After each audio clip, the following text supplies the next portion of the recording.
Southampton County, Virginia, August 1831.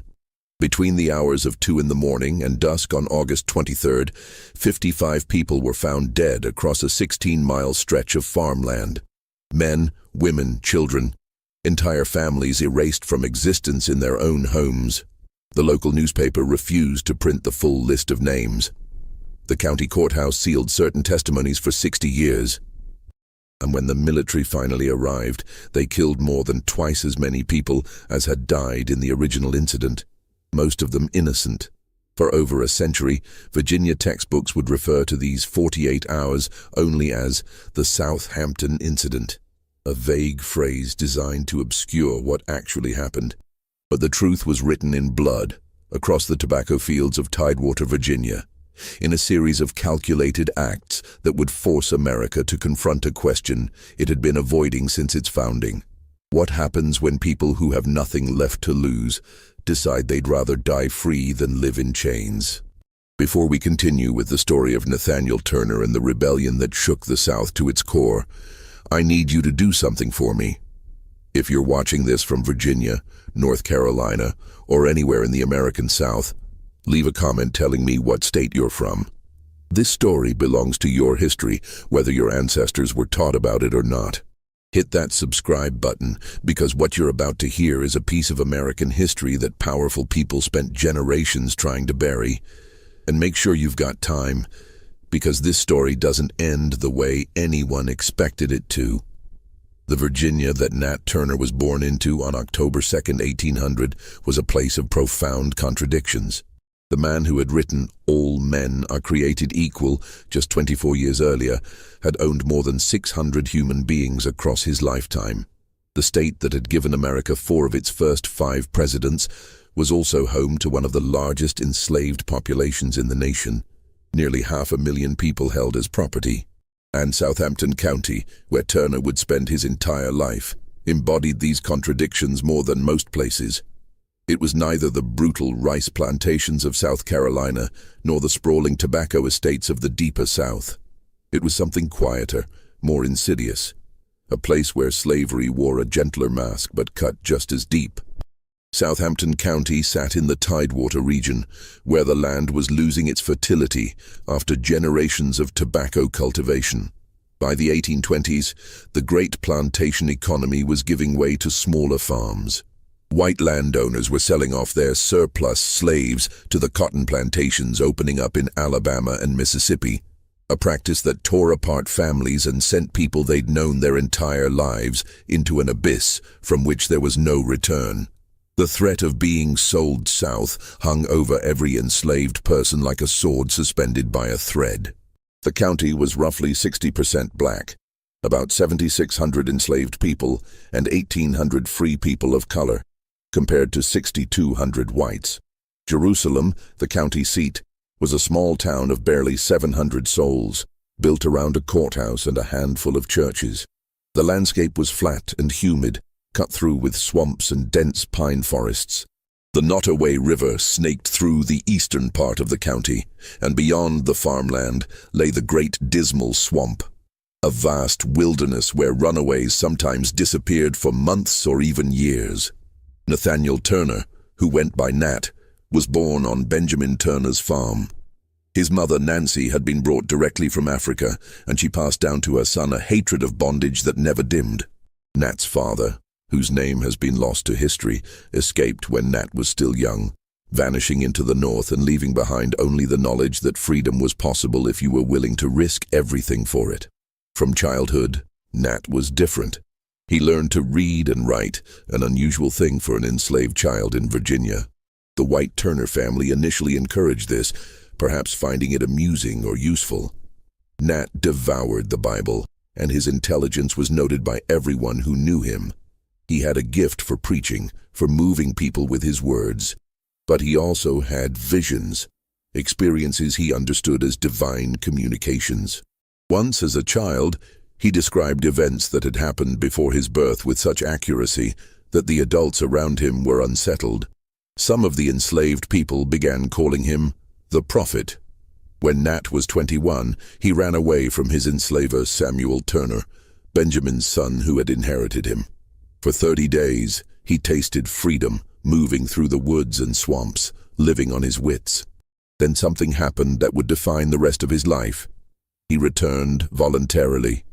He claimed that the spirit had appeared to him in a vision, telling him that he had directed his wishes to the things of this world rather than the kingdom of heaven, and that he must return to serve his earthly master. The other enslaved people couldn't understand it. Why would anyone who had gotten away come back? But Nat's visions were becoming more frequent, more urgent. In 1825, he saw lights in the sky. In 1828, on May 12th, the Spirit spoke to him clearly. The time was fast approaching when the first should be last, and the last should be first. The biblical language resonated through Nat's entire being. He began to see his purpose not as personal escape, but as liberation, as Moses leading his people out of Egypt. By 1830, Nat had been sold again, this time to a wheelwright named Joseph Travis, who had married Nat's legal owner, Sally Moore. Travis was not considered a particularly cruel man by the standards of the time, which meant only that he didn't whip people unnecessarily and provided adequate food. But adequate food and the absence of routine beatings don't make a cage feel less like a cage. Nat worked in the fields and in Travis's workshop, biding his time, watching for the sign he believed God would send. His family had been torn apart by the economics of slavery. His wife, Cherry, and their 2 children had been sold to Giles Reese, who owned a farm nearby. Nat could sometimes see them, but they belonged to another man. In February 1831, something happened that may have been the final straw. Reese's son used Nat's own son as collateral for a debt. Nat's child, his blood, had become a bargaining chip in a white man's financial troubles. Days later, on February 12, 1831, an annular solar eclipse passed over Southampton County. The sun appeared to have a black disk covering its center with a ring of fire around the edges. To Nat Turner, it looked like a black hand reaching across the face of the sun, the sign he had been waiting for. The time had come. Nat Turner spent the next 6 months in careful preparation. He moved slowly, deliberately, speaking only to men he trusted absolutely. He chose 4. Hark, who some called Hercules for his strength. Henry, who was enslaved on another farm. Nelson, a man known for his steady nerve. And Sam, whose owner lived near the Travis place. These were not impulsive men. They understood that what they were planning would likely end in their deaths, but they had decided that some things were worth dying for. They planned to begin on the 4th of July, 1831, Independence Day. The date itself was an act of defiance, a bitter commentary on the Declaration of Independence's beautiful lie.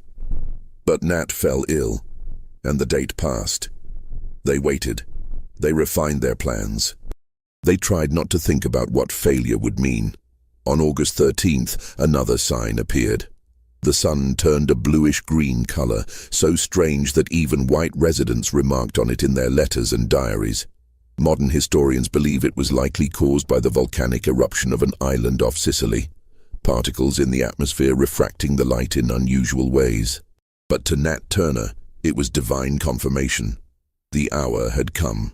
Sunday, August 21st, 1831, was oppressively hot.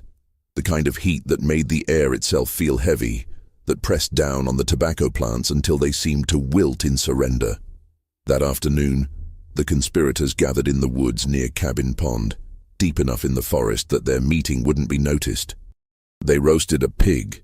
2 new men had been brought in, Jack, who was Hark's brother-in-law, and Will, an enslaved man who had been hired out to Nathaniel Francis. Will was known for his strength and his barely contained rage, the kind of anger that simmered just below the surface in so many enslaved men, but that Will had never quite learned to hide. They talked through the afternoon and into the evening. The plan was simple in outline, but terrifying in execution. They would move from house to house, killing the slave-holding families in their sleep, gathering weapons and recruits as they went. Their ultimate goal was Jerusalem, where they would seize the armory. Once armed, they believed others would join them, that the rebellion would spread beyond Southampton County, perhaps across Virginia, perhaps across the South. They would make their stand in the great dismal swamp if necessary, that vast wilderness where no white militia would dare follow. As midnight approached, they prepared themselves. None of them could have known that they were about to set in motion events that would reverberate through American history for generations. They were simply men who had decided they couldn't live as property any longer. At approximately 2 o'clock in the morning on Monday, August 22nd, they approached the Travis farmhouse. A ladder was placed against the side of the building, leading to an upper window. Nat climbed up first, slipping through into the dark house. His feet found the floor without a sound. He moved through the shadows to the door and opened it from the inside, letting the others in. The Travis family was asleep. Joseph Travis, his wife Sally Moore Travis, and young Putnam Moore, Sally's son from her first marriage, were in their beds. There was also a baby and Joel Westbrook, an orphaned apprentice who worked for Travis. They had gone to sleep without fear, because why would they? They lived in a place where enslaved people had been kept in submission for 200 years. They had never seen a reason to lock their doors. Nat Turner picked up a hatchet from the workshop. He entered Joseph Travis's bedroom first. He raised the hatchet and brought it down, but his hand trembled, or the angle was wrong, and the blade glanced off Travis's head without killing him. Travis woke with a scream. Will pushed past Nat and swung his axe with no hesitation. Joseph Travis died first, then his wife Sally, then Putnam Moore, then Joel Westbrook. They had started to leave when someone, accounts differ on who, remembered the infant. They went back. What happened next is recorded in the court documents with clinical precision, but the act itself needs no graphic detail. They made sure there would be no witnesses, no survivors who could raise the alarm before dawn. They took Travis's guns, old flintlock muskets and fowling pieces, not military weapons but enough to arm themselves. They took his horses, and they took his sword, which Nat would carry for the next 48 hours. In the Travis yard, as the first gray light began to show in the eastern sky, Nat Turner used that sword to drill his men in military formations. It was a surreal sight, enslaved men playing at being soldiers, practicing maneuvers they had seen white militias perform.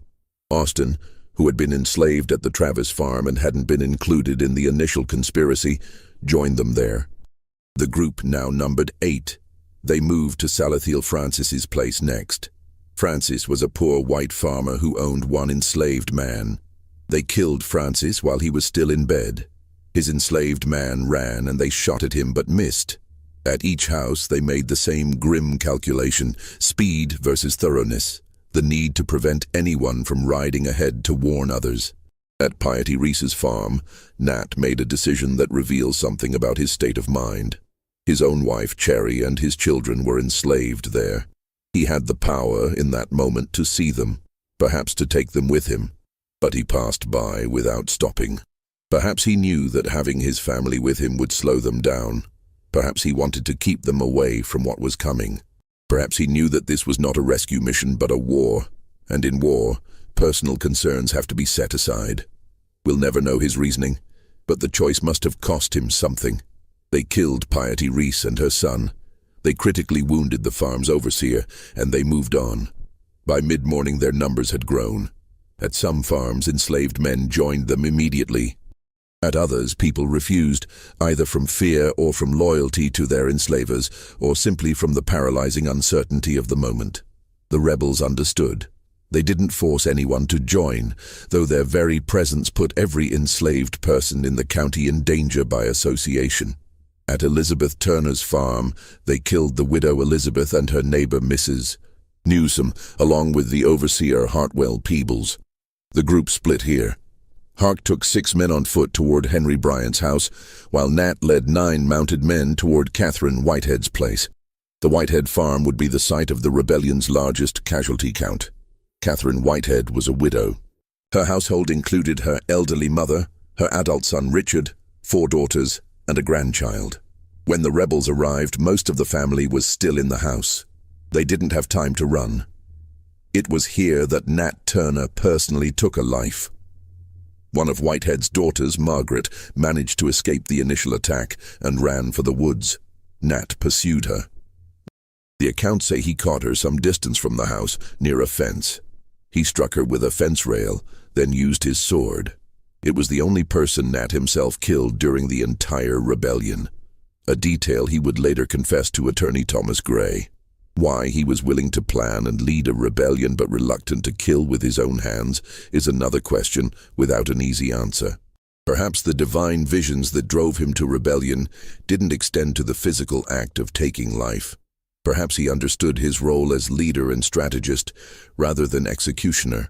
Or perhaps in that moment, he simply had to prove to himself and his men that he wouldn't ask them to do anything he wouldn't do himself. By noon on Monday, August 22nd, the rebels had killed approximately 45 people across multiple farms. They had grown to about 60 men, some mounted, some on foot, armed with whatever they could gather: axes, clubs, guns, knives, farm implements. They were moving toward Jerusalem, following a route that took them past the largest plantations where they hoped to gather more recruits. But word had gotten ahead of them. A few people had managed to escape and raise the alarm. White families were fleeing to Jerusalem or barricading themselves in their homes. Men were gathering, arming themselves, organizing. The element of surprise was gone. The next few hours would determine whether Nat Turner's rebellion would become a revolution or a massacre. As we continue, I want you to think about what you would have done in that situation. If you were enslaved and you heard that others had risen up, would you have joined them, knowing the almost certain consequences? Would you have hidden, hoping to survive? Drop a comment with your thoughts. Hit that like button if you're as gripped by this story as I am. Because what happens next shows us something about human nature that's both inspiring and terrifying. The afternoon of August 22nd saw everything begin to unravel. About 3 miles from Jerusalem, the rebels encountered their first organized resistance. A small force of armed white men had positioned themselves at James Parker's farm. The two sides exchanged shots. The rebels, despite outnumbering the defenders, were driven back. Most of them had never been in a real fight before, had never faced people shooting back at them. The white defenders, though outnumbered, had the advantage of position and experience with weapons. The rebels retreated in some disorder, regrouping in the woods. Nat Turner tried to hold them together, to rally them for another push toward Jerusalem. They moved to another farm, where they thought they might find more recruits and supplies. But the alarm had spread faster than they could ride. White men were converging from all directions: local militia, volunteers from neighboring counties, even men from North Carolina crossing the border to help suppress what they saw as an existential threat. By evening, when the rebels made camp at Thomas Ridley's plantation, Turner had about 40 men still with him. They were exhausted, hungry, and beginning to understand that their window of opportunity was closing. Some of the men who had joined them in the morning had already slipped away, melting back into the woods, hoping to reach their home farms before anyone noticed they'd been gone. The night was tense. Sentries were posted. Every sound in the darkness could be an approaching militia. Just before dawn, the sentries thought they heard something and went to investigate. They found nothing, but when they returned to camp, their arrival spooked the other rebels. There was a commotion, shouting, confusion in the darkness. Several men fled into the woods. By sunrise on Tuesday, August 23rd, Turner's force had shrunk even further. They made one more attempt, approaching Samuel Blunt's plantation, believing Blunt had abandoned it. But Blunt and 5 other white men had fortified the house, and when the rebels approached, they opened fire from the windows. The rebels scattered. In the chaos, Nat Turner became separated from the others. The rebellion was effectively over. Less than 48 hours after it began, Turner's army had dissolved. Small groups of rebels were being hunted through the woods by increasingly large numbers of armed white men. Some were captured, some were shot. A few managed to hide, lying low in the swamps and forests, hoping to survive until the fury passed. But the fury was just beginning. When word of the rebellion reached the rest of Virginia and the surrounding states, the response was immediate and overwhelming.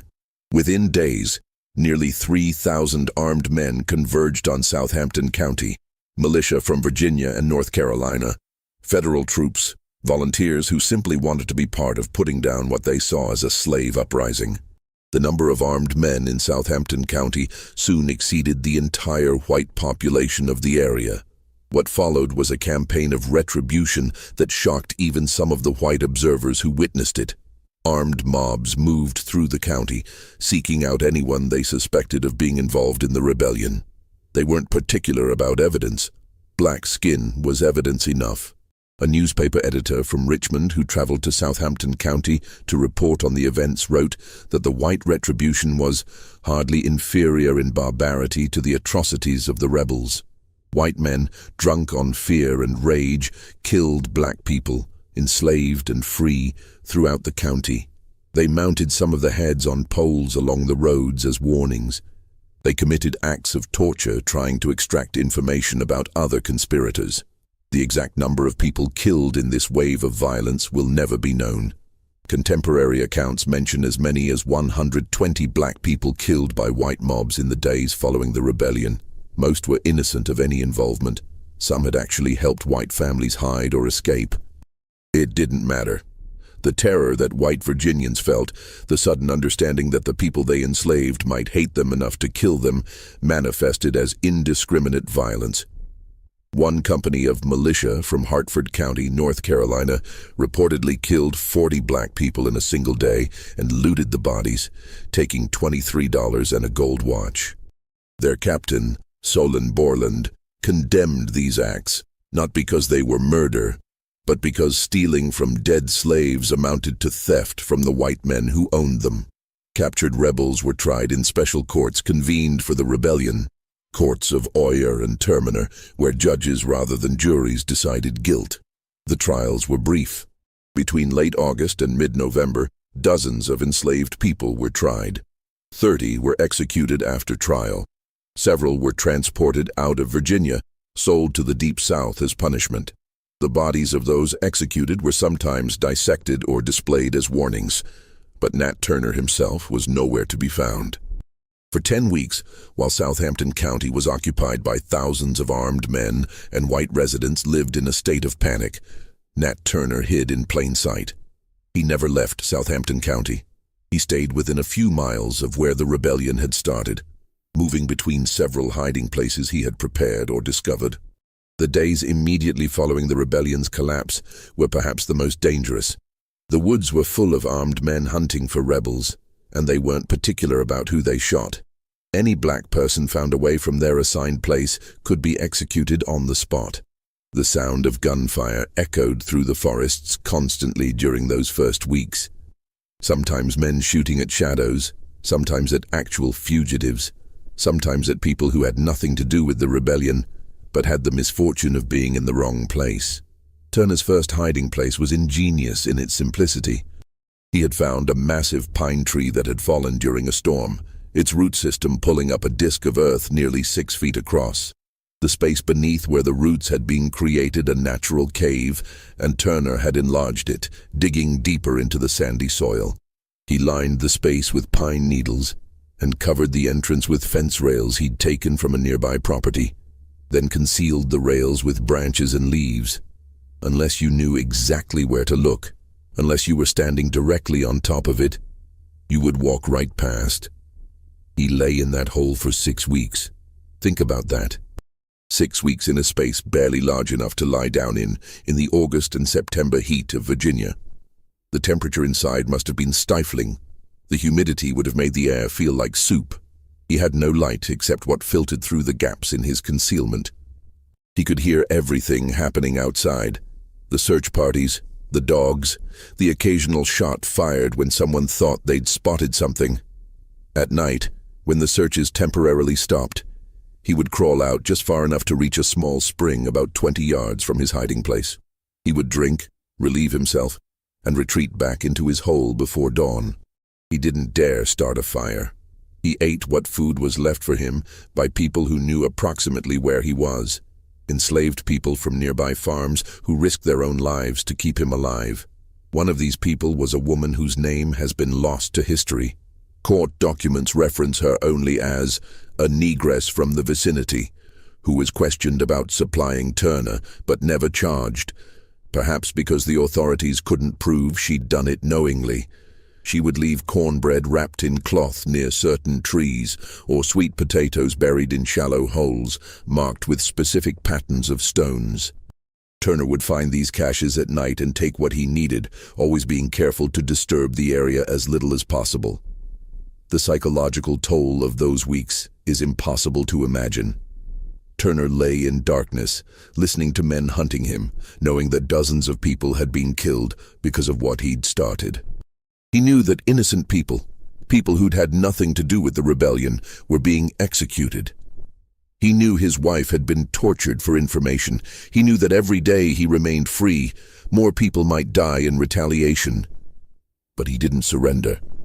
During this time, the white population of Southampton County existed in a state of sustained terror that bordered on mass hysteria.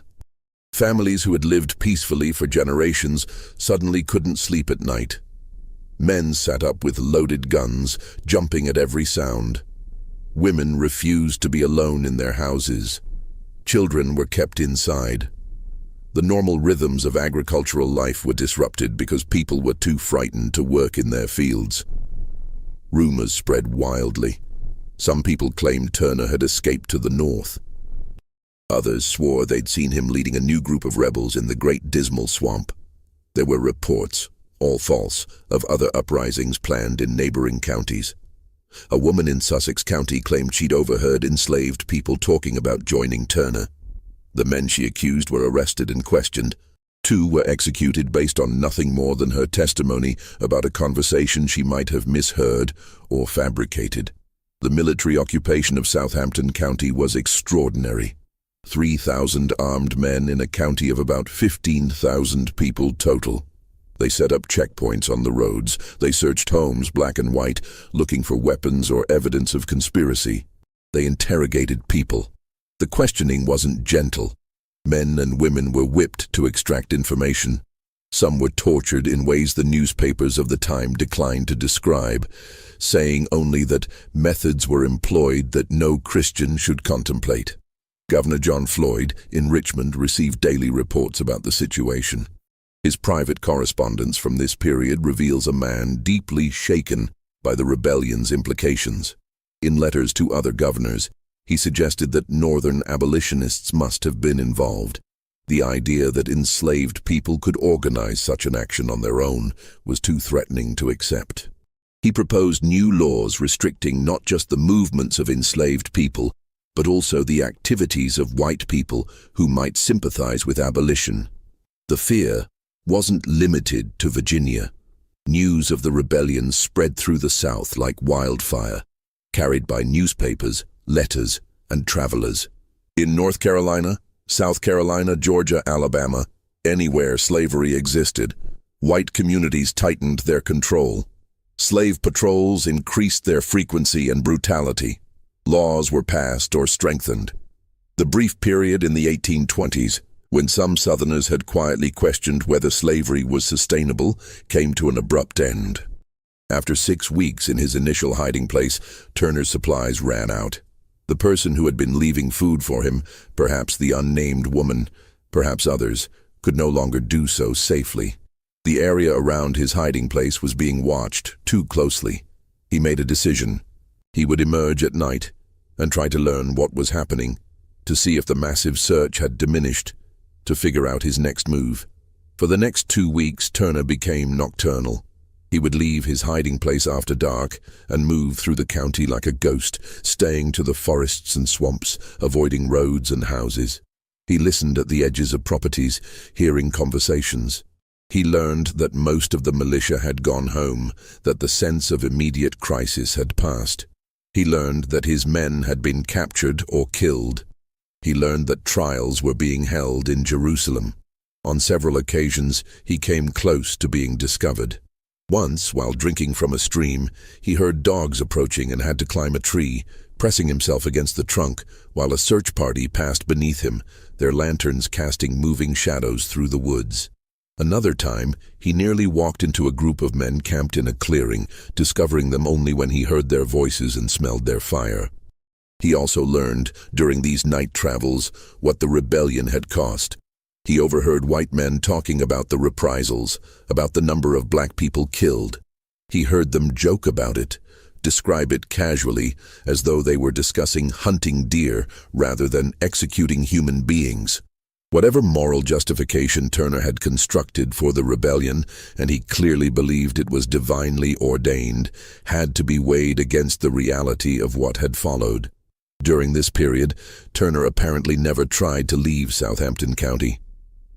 He could have made for the north. With his intelligence, his ability to read, and his knowledge of the countryside, he might have made it. Others had successfully escaped Virginia and reached free states. But Turner stayed.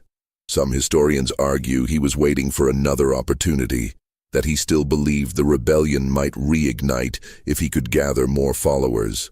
Others suggest he felt a responsibility to the people who had followed him, that abandoning them felt like a betrayal, worse than death. In early October, Turner moved to a new hiding place.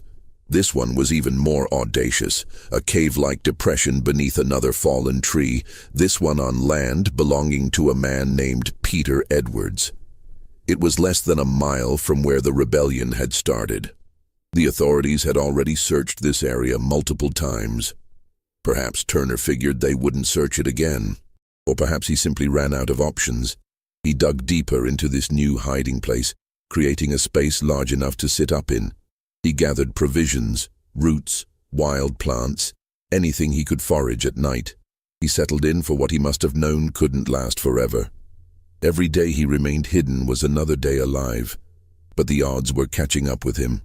On the morning of October 30th, 1831, a farmer named Benjamin Phipps was walking his property. Phipps was not part of the active search parties anymore. Most men had returned to their normal work. But everyone in the county remained alert, watchful. Phipps carried a shotgun out of habit now, something he hadn't done before August. Something caught his eye near the edge of his property line. A pattern in the ground that didn't look quite natural. Perhaps it was the way the fence rails were arranged, or the fact that the leaves covering them seemed too deliberately placed. He approached slowly, shotgun raised. As he got closer, he could see that the fence rails concealed something. A hollow space beneath the fallen tree. "Come out," Phipps called. His voice was steady, but his heart must have been pounding. There was a long moment of silence, then movement. The fence rails shifted, and Nat Turner emerged from his hiding place. The accounts of Turner's appearance vary, but they all agree on certain details. He was extremely thin, his clothes were in tatters, his skin was covered in dirt and insect bites. He'd lost perhaps 30 pounds. His eyes were still sharp, still intelligent, but there was an exhaustion in them that went beyond the physical. Phipps later said that Turner didn't seem surprised to be found, almost as though he'd been expecting it. "Are you Nat Turner?" Phipps asked, though he must have known the answer. Turner nodded. He didn't try to run. He didn't resist when Phipps motioned with the gun for him to walk ahead of him. As they made their way toward Phipps's house, Turner allegedly asked only one question. "How many of my men are still alive?" Phipps told him the truth. Most were dead or awaiting execution. Turner said nothing more. News of the capture spread through Southampton County within hours. By afternoon, people were arriving from neighboring farms and towns, wanting to see the man who had terrorized Virginia for 10 weeks. Phipps kept Turner in a locked shed on his property overnight, guarding him personally. The crowd outside grew. Some people wanted to lynch Turner immediately to avoid the formality of a trial. Phipps, whether from a sense of legal propriety or fear of being accused of depriving the state of its prize, held them off. He'd captured Nat Turner. The state would decide what to do with him. The next morning, October 31st, Turner was transported to Jerusalem under heavy guard. The road was lined with people wanting to catch a glimpse of him. Some shouted curses. Some simply stared in silence. Turner was placed in the county jail, in a cell by himself. The jail was a simple brick building, and Turner's cell was probably 8 feet by 10 feet, with a small barred window. Guards were posted outside around the clock. Within days, Thomas Ruffin Gray approached the jailers with a proposal. Gray was a relatively young attorney, not particularly successful, who saw in Nat Turner an opportunity. If he could get Turner to tell his story, to confess the details of the rebellion, Gray could publish it and make money. More than that, he could make his reputation. The jailers, after consulting with local authorities, agreed. Gray was given access to Turner.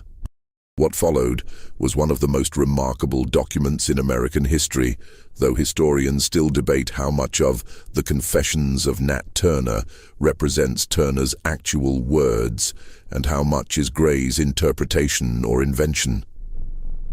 Over the course of several days, Gray sat with Turner in his cell asking questions, taking notes. Turner, who had nothing left to lose, answered. Gray's published account describes Turner as calm, articulate, and completely unrepentant. Turner explained his visions in detail. The spirit that had spoken to him, the signs in the sky, the conviction that God had chosen him to lead his people out of bondage. He described the planning of the rebellion, the gathering at Cabin Pond, the decision to begin at the Travis farm. He named the other conspirators, most of whom were already dead or captured, so he wasn't giving the authorities information they didn't have. When Gray asked if Turner regretted his actions, given the number of black people who had been killed in retaliation, Turner's response was chilling in its certainty. He said that he had done what the Spirit commanded him to do, that the deaths were regrettable but necessary, that if he could do it again, he would. He saw the rebellion not as a failure, but as the opening act of something larger, a war that would eventually come whether white Southerners wanted to acknowledge it or not. Gray, in his written commentary surrounding Turner's words, tried to paint Turner as a religious fanatic, a deluded man whose visions were symptoms of mental illness rather than divine inspiration.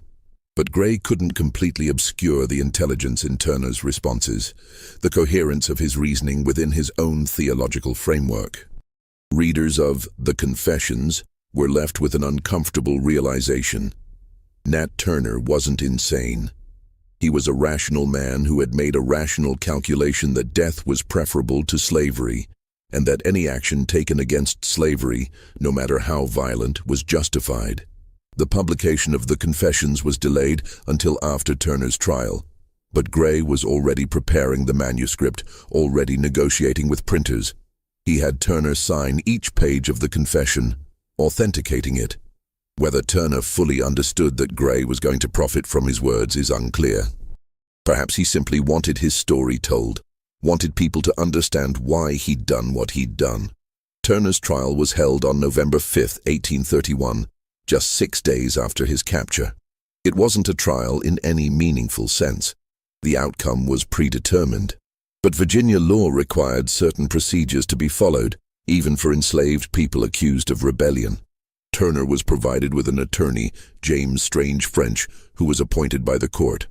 French's job was impossible. His client had confessed. The evidence against him was overwhelming. Public sentiment demanded execution. The courtroom was packed.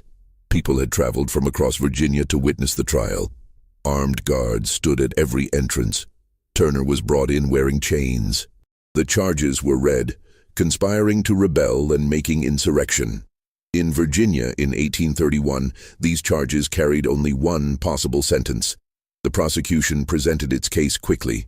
Witnesses testified to seeing Turner during the rebellion, to finding bodies at farms he'd visited, to his leadership of the group. The confession that Turner had given to Gray was read into the record. French mounted no real defense. What could he say? That his client had been justified? That would only get French himself arrested. That Turner was insane? Turner's own words contradicted that. French simply stood and said that his client would rely on the mercy of the court. There was no mercy.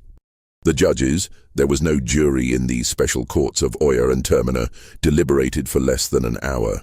They returned with the inevitable verdict: guilty. The sentence was death by hanging, to be carried out on November 11th, 6 days away. Turner showed no emotion when the sentence was read.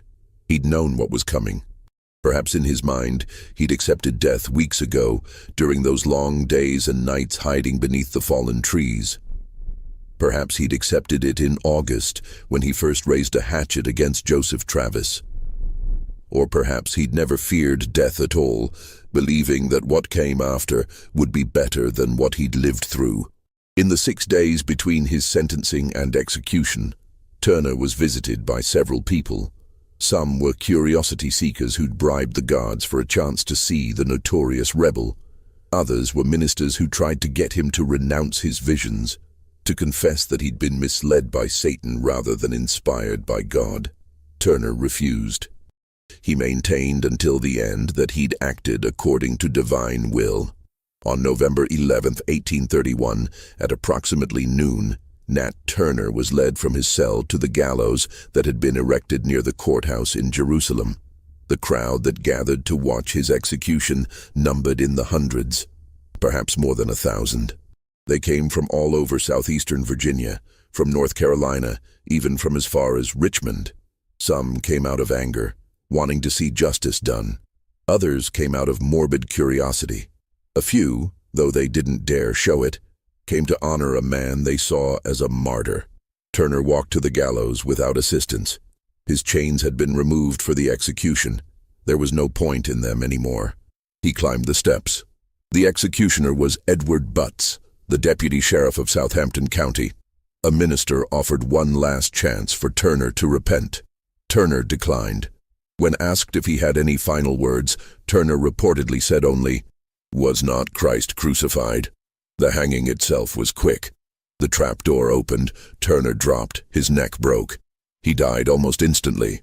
His body was left hanging for an hour, as was customary, to ensure death, and to serve as a warning. Then it was cut down. What happened to Turner's body next is where history shades into horror. According to multiple contemporary accounts, Turner's body was not simply buried. It was dissected, ostensibly for medical study, though this was likely a pretext. His body was flayed, the skin preserved. Pieces of his skeleton were kept as souvenirs. His skull was reportedly passed among various white families in Southampton County and beyond. As late as the 1990s, a family in Virginia claimed to possess it, though DNA testing to confirm its identity has never been conclusive. This desecration of Turner's corpse served a purpose beyond mere vengeance. It was meant to reduce him from a man to an object, to rob him even of dignity in death. But it had the opposite effect in the long run. The more white Virginians tried to erase Nat Turner, to turn him into a cautionary tale or a symbol of black savagery, the more he became a symbol of resistance. You can kill a man, but you can't kill what he represents. Just when we thought we'd seen the full horror of what happened in Southampton County, the aftermath becomes even more chilling. If this story is giving you chills, share this video with someone who loves dark mysteries from American history. Hit that like button to support content that doesn't shy away from the difficult parts of our past. And make sure you're subscribed, because we're about to explore how Virginia tried to bury this story, and why it terrified the South for decades. The South's response to Nat Turner's rebellion revealed fears that had always lurked beneath the surface of slave society, and the lengths to which the system would go to protect itself. Within weeks of the rebellion, Southern states enacted new laws designed to prevent any similar uprising. Virginia passed legislation making it illegal to teach enslaved people to read or write. The logic being that if Nat Turner could read the Bible and interpret it for himself, then literacy itself was dangerous. The law carried severe penalties. Whites who taught enslaved people to read could be fined and imprisoned. Free black people who did so could be whipped or sold back into slavery. But the legislative response went far deeper than literacy laws. Virginia's General Assembly essentially rewrote the legal framework governing enslaved people's lives, creating what amounted to a police state within a state. Enslaved people could no longer hold religious meetings without a white person present. Not just a white minister, but any white adult who could report suspicious activity. The law specified that any gathering of more than 5 enslaved people for religious purposes without white supervision was illegal and punishable by whipping. This destroyed the independent black church communities that had existed in pockets throughout Virginia. Communities where enslaved people had found not just spiritual solace, but also rare spaces to speak freely, to maintain their own cultural traditions, to be something more than property. The laws also restricted movement in ways that hadn't existed before. Previously, enslaved people with written passes from their owners could travel relatively freely within certain bounds. After Turner, those passes had to specify exact destinations, exact times of departure and return, and the precise purpose of travel. Enslaved people found without proper documentation could be detained, whipped, and returned to their owners, who would then be fined for allowing their property to roam. The slave patrols, which had always existed but operated sporadically, became constant presences on Virginia roads. Poor white men were paid to ride the countryside at night, stopping any black person they encountered, checking papers, using any excuse to inflict violence that reinforced the social order. Perhaps most insidiously, the new laws created incentives for enslaved people to inform on each other. Any enslaved person who reported a conspiracy, real or imagined, would receive their freedom and a financial reward. This provision poisoned the trust that had existed within enslaved communities. How could you confide in anyone when the person you trusted might see you as their ticket to freedom? The architects of these laws understood something fundamental about resistance. It requires solidarity, and solidarity requires trust. Destroy the trust, and you destroy the capacity for organized rebellion. The economic impact of these new restrictions was substantial, but deemed necessary. Enslaved people who had been hired out to work in towns, a common practice that allowed some enslaved people to develop skills and even earn small amounts of money, were suddenly forbidden from such arrangements in many cases. The fear was that urban environments, with their anonymity and mixing of free and enslaved populations, created too many opportunities for conspiracy. Some Virginia towns passed ordinances prohibiting enslaved people from living within town limits, unless they were house servants directly supervised by their owners. This pushed black communities further into isolation, further away from the possibilities of education or economic advancement that urban areas sometimes rarely offered. The crackdown extended to free black people with a ferocity that revealed how tenuous their freedom had always been. In the months after the rebellion, several Virginia counties essentially expelled their free black populations through a combination of official harassment and unofficial terror. Free black property owners suddenly found their land titles challenged in court. Free black craftsmen found themselves unable to obtain licenses to practice their trades. The message was clear: your freedom is provisional, revocable, dependent on white tolerance that can evaporate overnight. Hundreds of free black families left Virginia in the early 1830s, migrating to northern states or to Liberia, the African colony established by the American Colonization Society as a place to send free black people who white Americans didn't want living among them. The law also prohibited enslaved people from gathering for religious services unless a white minister was present. Black preachers, who had been common throughout the South, were suddenly viewed with deep suspicion. The independent black churches that had existed in parts of Virginia were shut down or placed under white supervision. The message was clear: black people couldn't be trusted to interpret scripture for themselves because they might find in it, as Turner had, justification for rebellion. Free black people lost rights they had previously held. They could no longer serve on juries or testify against whites in court. Their freedom itself became precarious. Any free black person could be re-enslaved through the flimsiest legal pretense. Some free black families who had lived in Virginia for generations began leaving the state, recognizing that their status was no longer secure. North Carolina, Maryland, and other slave states passed similar laws.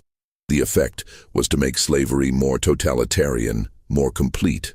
Before Turner, there had been some space, narrow and precarious, but real, for enslaved people to develop their own institutions, their own cultural practices.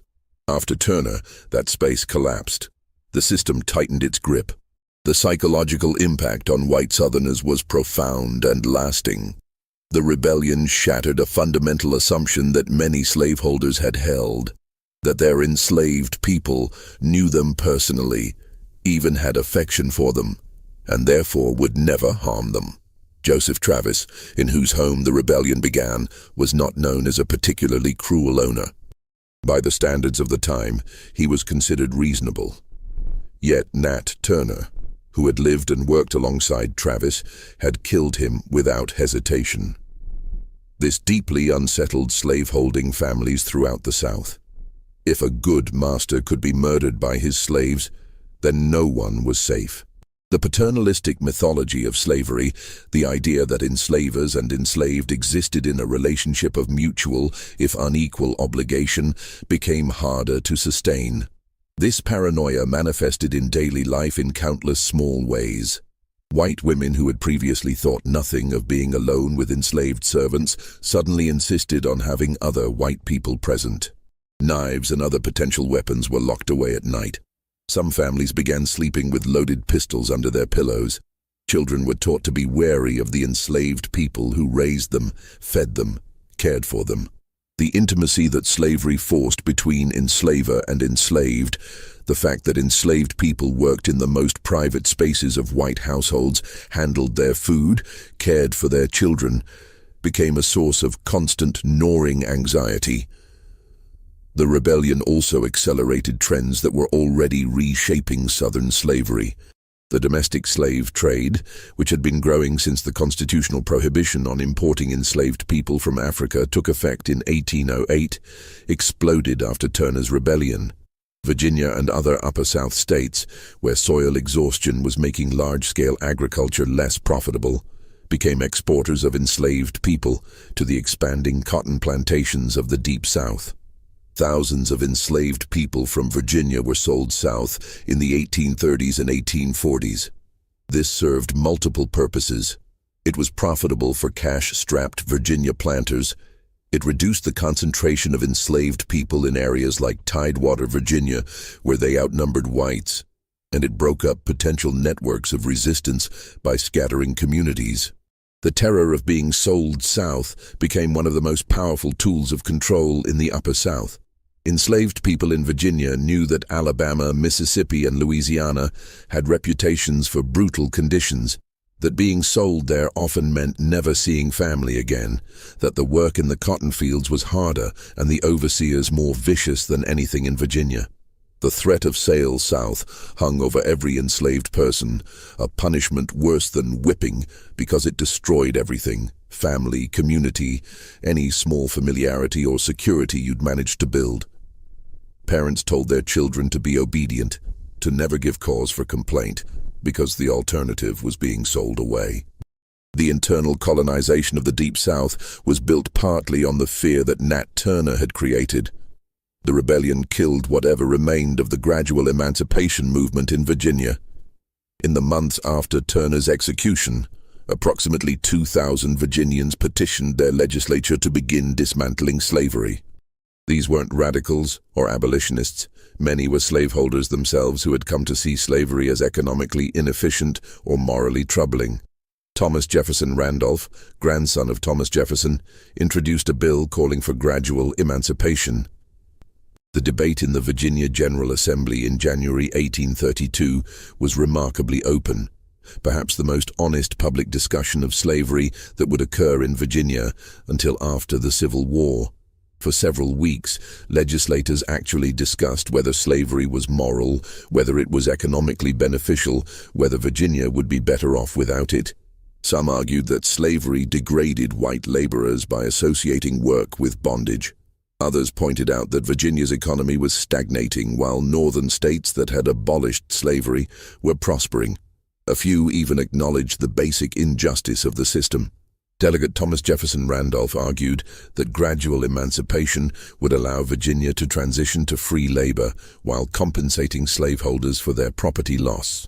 The plan proposed that all children born to enslaved mothers after a certain date would be freed upon reaching adulthood, then colonized outside Virginia, sent to Liberia or some other place where white Virginians wouldn't have to live alongside free black people. But the other side argued that abolition would be too expensive, that freed slaves would become a dangerous underclass, that white Virginians would lose their property rights. And underneath all the economic arguments was fear, raw, primal fear that if slavery ended, black people would seek revenge for centuries of oppression. The specter of Nat Turner loomed over every speech. If this is what enslaved people would do while still under the complete control of slavery, what would they do if freed? The opponents of emancipation invoked the Haitian Revolution, where formerly enslaved people had killed thousands of white colonists. They invoked Turner's rebellion itself as proof that black people were inherently violent, conveniently ignoring the vastly greater violence that slavery itself required. The bill failed by a narrow margin, 73 votes against, 58 in favor. 15 votes different, and Virginia might have begun a gradual process of ending slavery in 1832. 15 votes, and the entire trajectory of American history might have changed. But those 15 votes didn't materialize, and with the bill's defeat died the last realistic chance that Virginia would voluntarily end slavery. The debate itself was never repeated. By the late 1830s, it had become dangerous in most of the South to even publicly question whether slavery should continue. The door that had briefly cracked open slammed shut and wouldn't open again until Union armies forced it open 30 years later. Some historians argue that Nat Turner's rebellion made the Civil War inevitable. By demonstrating that enslaved people were neither content nor docile, Turner destroyed the comfortable fiction that many white Southerners had built around slavery. The paternalistic myth that enslaved people were happy, that they were better off than they would be free. That the relationship between enslaver and enslaved was one of mutual benefit. The rebellion forced white Southerners to choose between ending the system and doubling down on it through violence and repression. They chose repression, and that choice set them on a path toward confrontation with the increasingly anti-slavery North. The cultural response in the South was to create an elaborate ideological defense of slavery that went far beyond previous justifications. Before Turner, many Southerners had defended slavery as a necessary evil, unfortunate perhaps, but economically essential and impossible to end safely. After Turner, that rhetoric shifted. Slavery became a positive good, a system that benefited both races, a divinely ordained hierarchy that reflected natural differences between white and black people. Southern ministers produced sermons arguing that the Bible endorsed slavery. Southern scientists produced pseudo-scientific treatises claiming that black people were biologically inferior, less intelligent, more suited to servitude. Southern politicians argued that slavery was the foundation of Southern civilization, of white liberty itself, that only by enslaving black people could white men be truly free and equal to each other. This shift toward aggressive pro-slavery ideology hardened sectional divisions. Northern states, where slavery had been gradually abolished in the decades after the Revolution, increasingly saw the South as backward, barbaric, antithetical to American values of freedom and progress. Abolitionists, who had been a small minority in the North in the 1820s, gained support throughout the 1830s and 1840s. The more shrilly the South defended slavery, the more repugnant Northerners found it. The more Northerners criticized slavery, the more defensive and extreme Southerners became. Turner's rebellion didn't cause this divide, but it accelerated it, deepened it, made compromise progressively more difficult. In Southampton County itself, the memory of the rebellion was a wound that never quite healed. For decades afterward, black residents measured time as before Nat's Fray or after Old Nat's War. The county's black population used the rebellion as a reference point for their own histories, a marker that said, "We were there, we remember, we know what happened." In their private conversations, in their songs and stories, Turner became a complex figure, sometimes hero, sometimes warning, always remembered. White residents tried to forget, or at least to control the narrative. The official version emphasized the massacre of innocent white families, while downplaying or ignoring the retaliatory violence that killed scores of innocent black people. The farms where the rebellion took place returned to agriculture. Trees grew where bodies had fallen.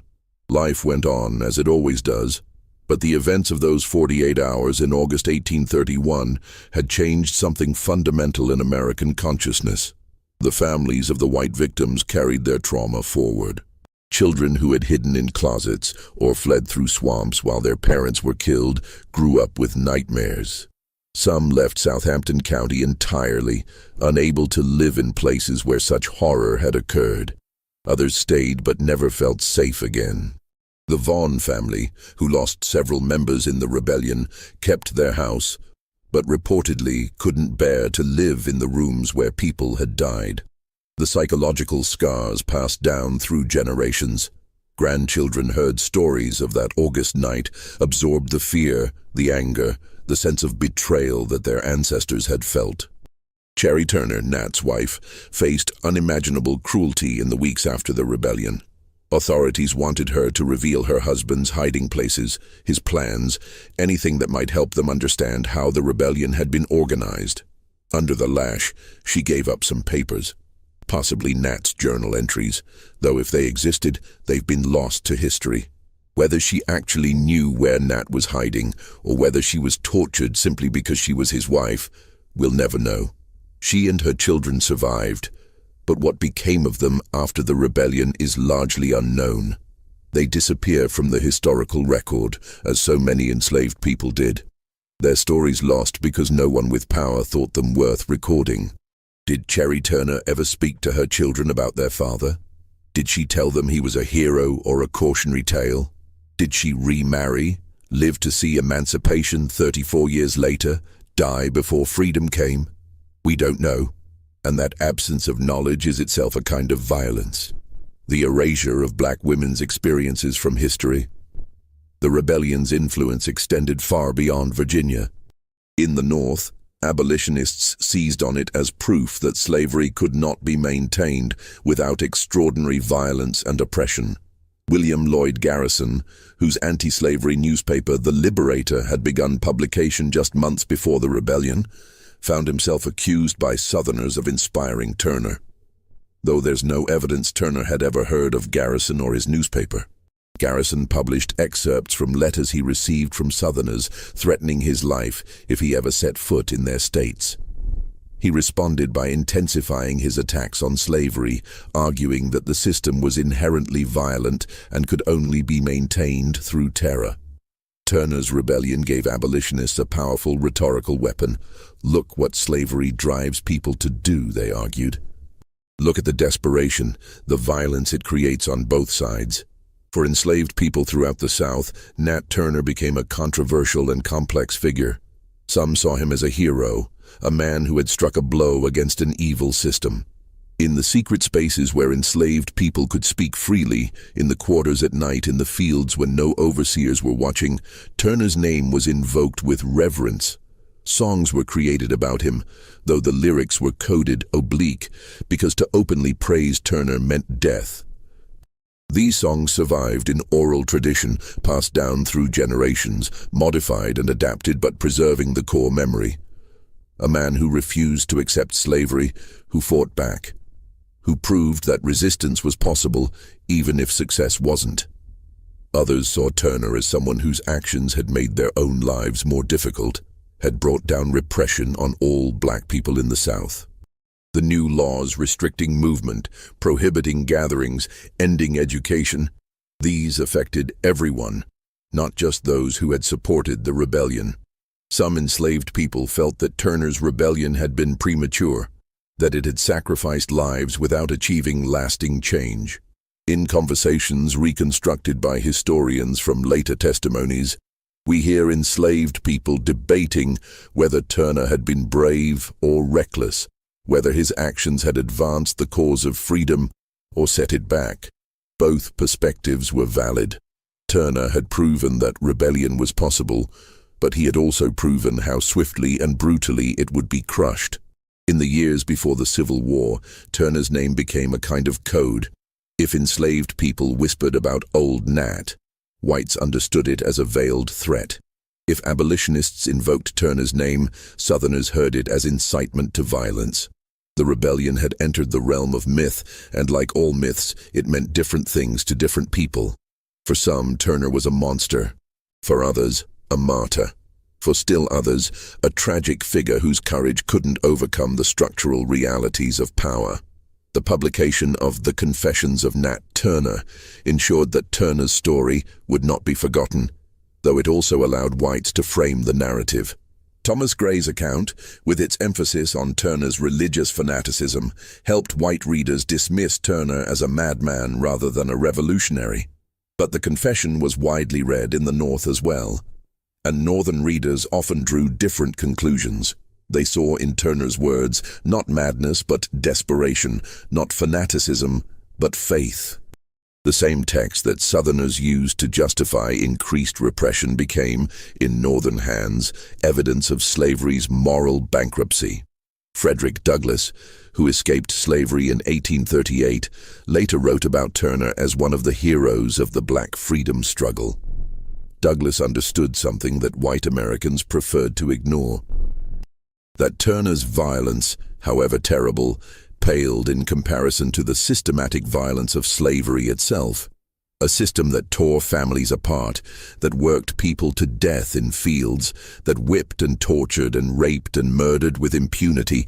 Such a system had no moral standing to condemn those who rose up against it. Douglass never explicitly endorsed Turner's methods, but he refused to condemn them either, recognizing that enslaved people had the right to resist by any means available. Modern historians continue to debate Nat Turner's legacy. Was he a religious fanatic whose visions led him to commit atrocities? Was he a freedom fighter who used the only means available to him to strike back against oppression? Was he both? Neither. The answer probably depends on where you stand, on what you believe about the morality of violent resistance to systemic violence. What's perhaps most remarkable about Turner is his clarity of purpose. He never wavered, never expressed doubt, never asked for forgiveness. He believed until the moment of his death that he had acted according to divine will, that the rebellion was necessary and justified, that freedom was worth any price. What's not debatable is the factual record. In August 1831, approximately 70 enslaved and free black people rose up in Southampton County, Virginia. They killed at least 55 white people over the course of roughly 48 hours. The rebellion was suppressed through overwhelming force, resulting in the deaths of somewhere between 100 and 200 black people, most of whom were innocent. 30 more were executed after trial. And the man who led the rebellion, Nathaniel Turner, was captured, tried, and hanged 10 weeks after the rebellion ended. The ripples from those 48 hours spread across decades. The Civil War, which would break out 30 years later, had many causes: economic differences between North and South, the question of whether slavery would expand into new territories, the growing moral opposition to slavery in the North. But underneath all those political and economic factors lay a simple truth that Nat Turner had forced the South to confront. Enslaved people desperately wanted their freedom, and if they couldn't gain it peacefully, they would fight for it violently. That knowledge terrified Southern slaveholders, and their fear drove them to increasingly extreme positions until compromise became impossible. Today, Southampton County has a driving tour of sites associated with the rebellion. The state of Virginia has erected historical markers, though it took until the 1990s for the first one to go up. The Rebecca Vaughan House, the last surviving building where people were killed during the rebellion, was added to the National Register of Historic Places in 2006. These are small acknowledgements of events that the state once tried to erase from history entirely. But the deeper questions raised by Nat Turner's rebellion remain unresolved. What do we owe to history? How do we remember events that are simultaneously heroic and horrific, depending on your perspective? How do we honor the people who fought against oppression while acknowledging that their methods involved killing women and children? How do we condemn the system of slavery without erasing the complexity of individual choices made within that system? Nat Turner's rebellion doesn't offer easy answers. It offers only the raw fact of itself, a moment when people who had been treated as property decided they were human beings, and they acted on that belief with a terrible, focused determination that shook an entire region to its core. The blood spilled in Southampton County in August 1831, both that of the white families killed in the rebellion and that of the black people killed in its aftermath, is part of the foundation on which modern America was built. We can't wash it away. We can only try to understand it. This story shows us that the history we're taught is often sanitized, simplified, made comfortable for modern audiences. The truth about slavery, about rebellion, about the violence that built America is far more complex and disturbing. What do you think of this story? Do you believe we're taught the full truth about events like Nat Turner's rebellion? Do you think violent resistance to slavery was justified? Leave your comment below. If you enjoyed this deep dive into a story that powerful people tried to erase, subscribe to this channel, hit that notification bell, and share this video with someone who wants to understand American history beyond what they taught us in school. There are dozens more stories like this one, buried, obscured, or deliberately forgotten. Let's bring them into the light together. See you in the next video.